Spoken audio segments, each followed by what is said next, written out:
আজকে বানিয়েছি চিংড়ি মাছ দিয়ে বিচে কলার ঝাল। এটা কিন্তু গরম ভাতে খেতে অসাধারণ লাগবে। আমার যদি এই রেসিপিটা ভালো লেগে থাকে তাহলে আমার চ্যানেলে একটা লাইক করে দেওয়ার অনুরোধ রইল। নমস্কার বন্ধুরা, কুকিং অর্পিতাতে আপনাদের সবাইকে স্বাগত জানাই। আশা করি আপনারা সবাই ভালো আছেন। আমি আজকে বানাচ্ছি বিচে কলার ঝাল। আমার যদি এই রেসিপিটা আপনাদের ভালো লেগে থাকে তাহলে আমার চ্যানেলে একটা লাইক ও একটা সাবস্ক্রাইব করে দেওয়ার অনুরোধ রইল। আমি এই যে নিয়ে নিয়েছি বিচে কলা আর নিয়েছি চিংড়ি মাছ। আমি চিংড়ি মাছ দিয়ে বিচে কলার ঝাল বানাবো। আমি প্রথমে বিচে কলাগুলোকে ছাড়িয়ে নেব।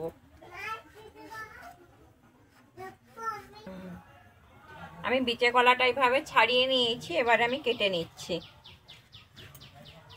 দেখুন কত নরম বিচে কলা। আমি মাঝখান দিয়ে এরকম ফাঁক করে দেবো। আমি একটা থালায় আগে থেকে জল নিয়েছি। বিচে কলাতে প্রচুর কষ থাকে, তাই জন্য আমি জলের মধ্যে দিয়ে দিচ্ছি কলাটা। আমি বাদ বাকি কলাগুলো একইভাবে কেটে নেব।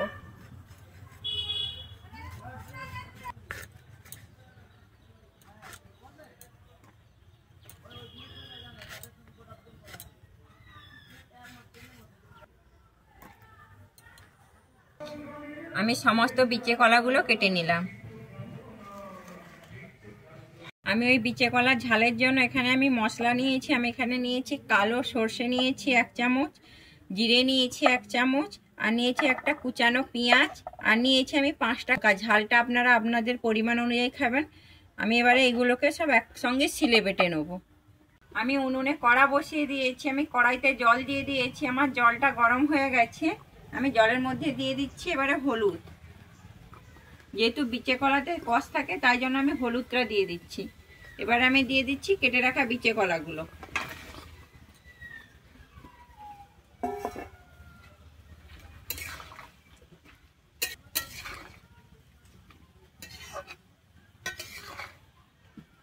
বিচে কলাটা এবারে সেদ্ধ করে নেব।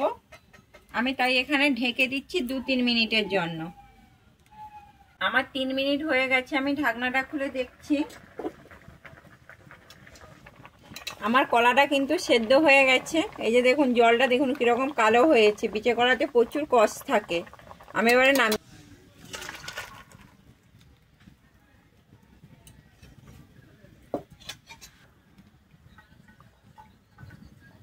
আমি আবারও কড়া বসিয়ে দিয়েছি। আমি কড়াইতে এবারে সর্ষের তেল দিয়ে দিচ্ছি। আমার তেলটা গরম হয়ে গেছে। আমি এবারে চিংড়ি মাছটা ভেজে নেবো। আমি চিংড়ি মাছটা কিন্তু আগেই নুন হলুদ মাখিয়ে নিয়েছি। আমি চিংড়ি মাছটা এবারে তেলের উপরে দিয়ে দিচ্ছি।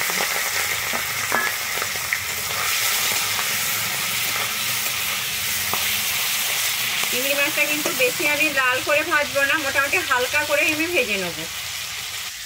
আমার চিংড়ি মাছটা মোটামুটি ভাজা হয়ে গেছে। আমি এবারে নামিয়ে নিচ্ছি। আমি মাছ ভাজার তেলেই রান্নাটা করে নেবো, তাই আমি দিয়ে দিচ্ছি প্রথমে এখানে 5 ফোড়ন নিয়েছি। আমি 5 ফোড়ন 1 চামচ দিয়ে দিচ্ছি।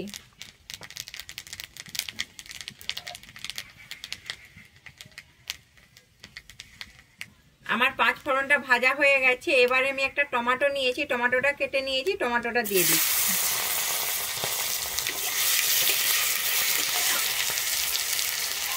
আমি এরপরে দিয়ে দিচ্ছি লবণ আর দিচ্ছি হলুদ।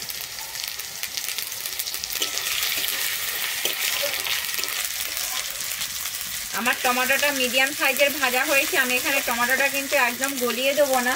আমি এরপরে দিয়ে দিচ্ছি এখানে বেটে নেওয়া মশলাটা। আমি যে পেঁয়াজ, জিরে আর সর্ষে লঙ্কা বেটে নিয়েছিলাম ওই মশলাটা দিয়ে দিচ্ছি।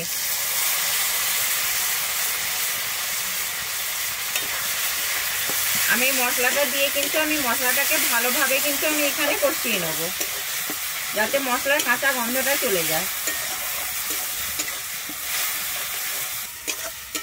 আমার মশলাটা কষানো হয়ে গেছে। আমি এরপরে একটু বাটি ধুয়ে জল দিয়ে দিচ্ছি।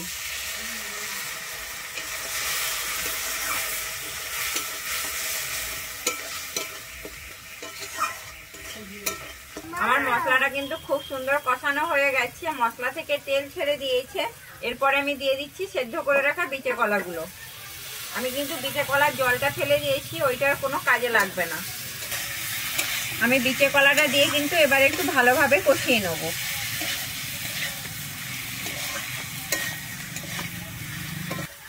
আমার বিচে কলাটা কিন্তু খুব সুন্দর কষানো হয়ে গেছে। আমি এরপরে এখানে জল দিয়ে দিচ্ছি।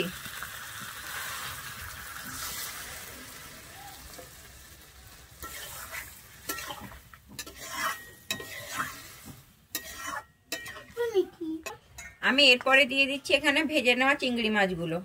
বন্ধ হয়ে গেছে।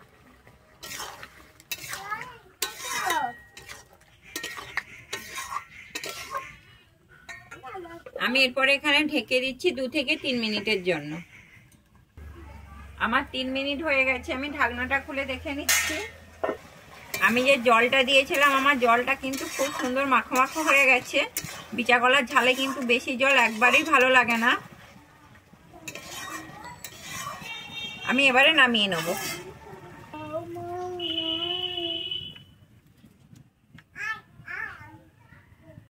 নিয়েছি চিংড়ি মাছ দিয়ে বিচে কলার ঝাল।